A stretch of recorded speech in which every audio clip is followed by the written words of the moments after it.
All right, howdy, and welcome back to Addicted Motors Rover-thon, happening right now. But in all seriousness, and actually not seriousness, because none of this is serious, we bought another Rover. I wasn't looking to buy another Rover, but this one actually came to us. This was not a Rover rescue or anything like that. This one came to the shop needing some work, and we ended up making a deal. And now I have another Project Rover on my hands. So very exciting and very stressful at the same time. If you're into these things, you know exactly what I'm talking about. So I'm going to kind of go through the good, bad, and the ugly about this beast for as much as I know about it, and give you a quick walk around. Again, I just drove this for the first time. I've just been in it for the first time. If you can tell, this is a 95 long wheelbase. I forget what the blue color is. We'll be able to see it once I pop the hood and get a better glance at it. But right off the bat, it's a tall Rover. It looks about 3+ inch lift. Got reservoir Fox shocks on it. So this was built. I mean, this was definitely a trail rig. Has the 95 wheels on it. Big BFG KM2s. So again, not really built for around town. Built to hit the trails with. Have a aftermarket Range Rover emblems on it. Got the aftermarket winch bumper. Hella's work. I tried that. Got the big old winch on it. Has the winch control, but I don't think I've been able to get it to work yet. So I guess the backstory was the original owner bought this built from a guy in, I believe it was Utah, and drove it back. And it's been at his house. He's driven a little bit all through Virginia, but it sat for a while, and as these things do when they sit, they're not too happy about it. So this definitely needs a lot of work. These trucks, when they're built correctly, they're fine lifted, but the components definitely receive a lot more wear over the years, especially when they're taken off road. So it definitely wears your components a lot quicker than if you did leave it stock. But this truck has a lot of downsides, but has also a lot of decent components as well. It does have rust, like all these Rovers that you've seen on my channel have, but it's fairly clean on the front end. Look at this big bash bar on the front. The knuckles aren't leaking anything, so that's the first thing I'm seeing here. The brake pedal's pretty weak, so that's slightly concerning, especially with the complicated ABS systems that these 95s have. There are no dash lights, which is interesting. Obviously, the air suspension has been deleted, so nothing to worry about on that front. The worst of the rust is in the back for this one. As you can see, this bumper just needs to be taken off and repainted. But the unfortunate cancer lies in the rear cross member where that body mount goes into. So not really the end of the world for someone who knows what they're doing, likes to cut and weld. But that's definitely something we'd probably want to take care of before we do any serious traveling or driving with this thing. I mean, I'm not too worried about it, but most people might tend to worry a little bit. Got some modified rear tailgate action going on here. Second Rover with the roof rack. I'm pretty excited about that too. Even have the key. I believe this is a Thule system. Broken door handle, but the driver's side does work. So that's a quick walk around on the outside here. Let me pop the hood. Walk around back to the front. Oh, there's no hood brace on this. It's in the back trunk, so that's interesting. But oh yeah, Plymouth Blue. So this is a Plymouth Blue Rover. Looks like it's had a little bit of recent maintenance here and there. It has a high idle too, which we'll see when we take a quick drive. But other than that, it's fairly typical 4.2 Range Rover Classic under here. I killed the battery last night. I might have left the lights on or something, so that I've been running it for a while to get it charged up. But standard Rover under here. I really do like this color. It's a shame that the hood's peeled as it has. Same with the roof, but for a trail rig, it's not really as beat up as I would expect. Obviously you get the little stuff here and there, the rust issues and whatnot, tailgate issues, but it's not too bad. I really like how tall and mean this truck looks. As soon as it showed up, I was interested. obviously. And now that we have it, got to figure out what I want to do with it. But this one will probably be for sale. This is something that, you know, is not really in line with the kind of rovers that we keep and mess with. So if you're interested in this, shoot me a DM or leave me a message in the comments, and we can talk. So I'm going to cut to the interior now. All right, let's check out the interior. So first sign of a good or not good rover. Let's check this out. Bam, on the first try. All right, typical 95 stuff. Missing a wood trim panel, speaker cover. I believe they're in the back. A little bit of rust, and the seal's a little bit messed up here. Let me check. I can't remember if this has floor rust. You know what? It's not terrible. The floor's there, so I'm not gonna rip up this carpet or anything just yet, but it still has the plastic seat bottom base cover. Those are usually gone, so hasn't been tampered with all that much.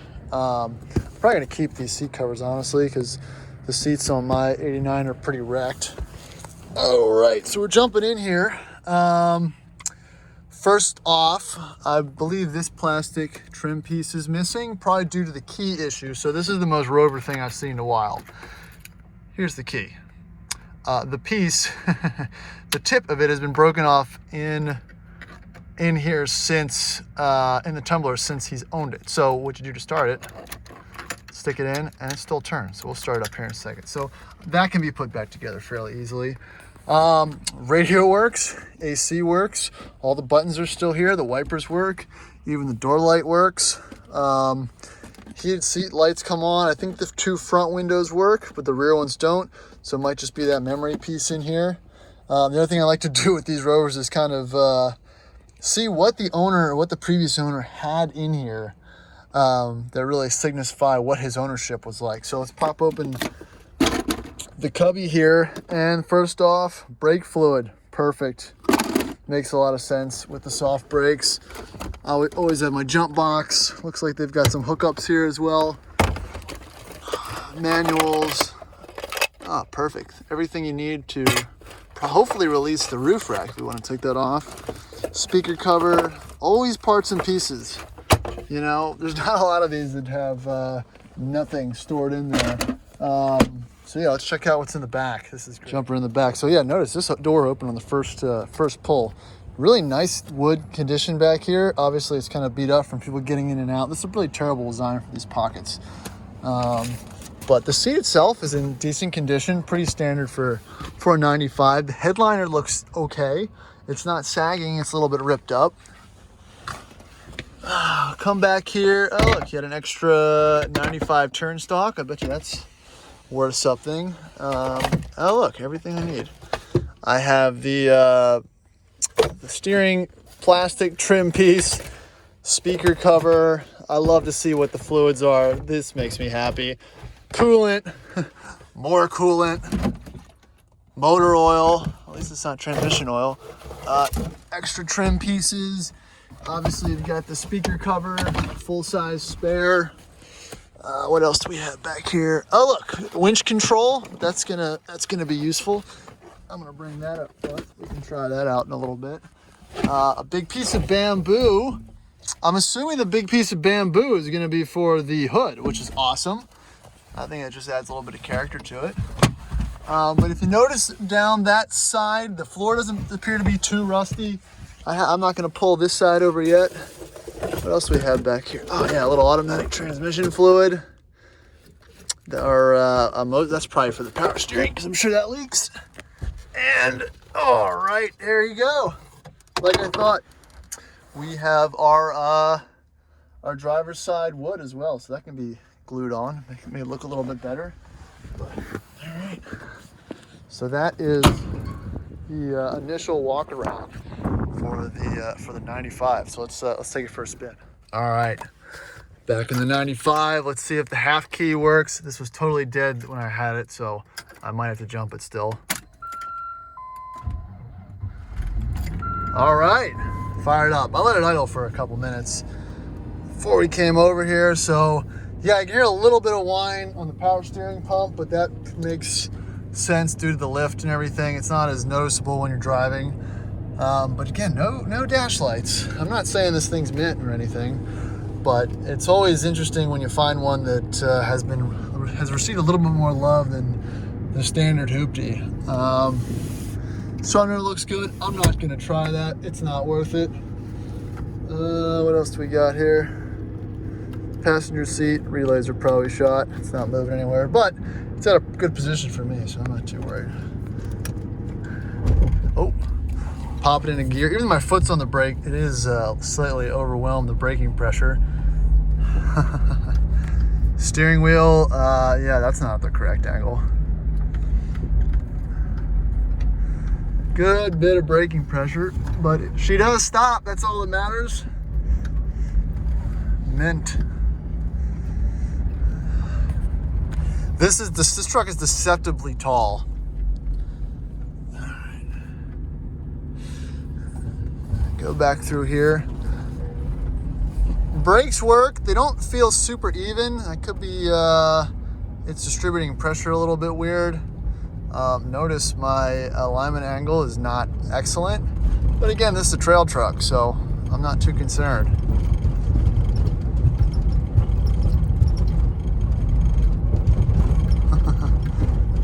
Lots of squeaks and rattles. I don't think that hood's shut. I'm gonna have to get out and slam that one home.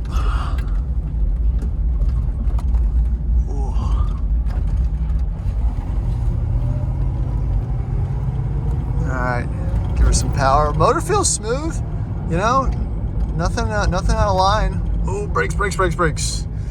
Yeah, that's a soft pedal. I don't think it's leaking anywhere. It just doesn't feel boosted as it should. Most of these 95s have a very distinct pedal feel, and this one does not have that.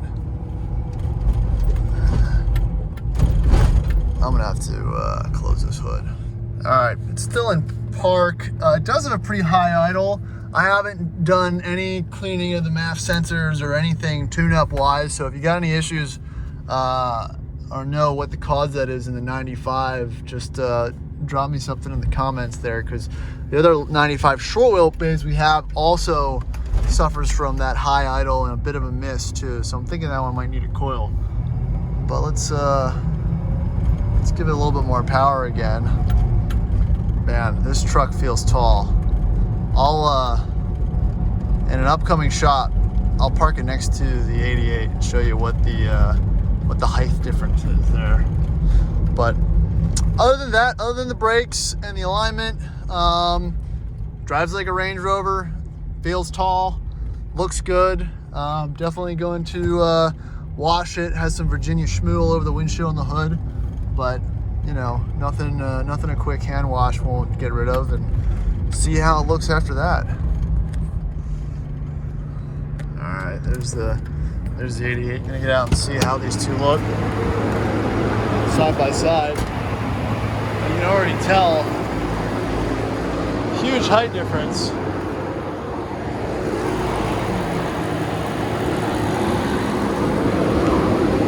Between the two. The high idle is still there, but again, good looking truck.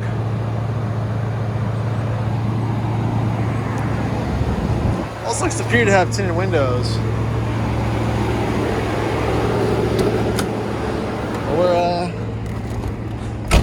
Well, neat. Yeah, so that's the 95 long wheelbase.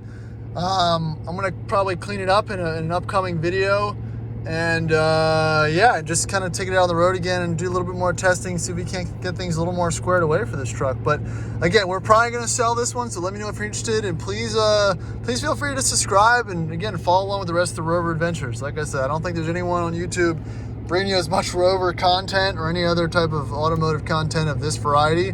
So I'd hope to do more in the future in 2021, and thanks for tuning in.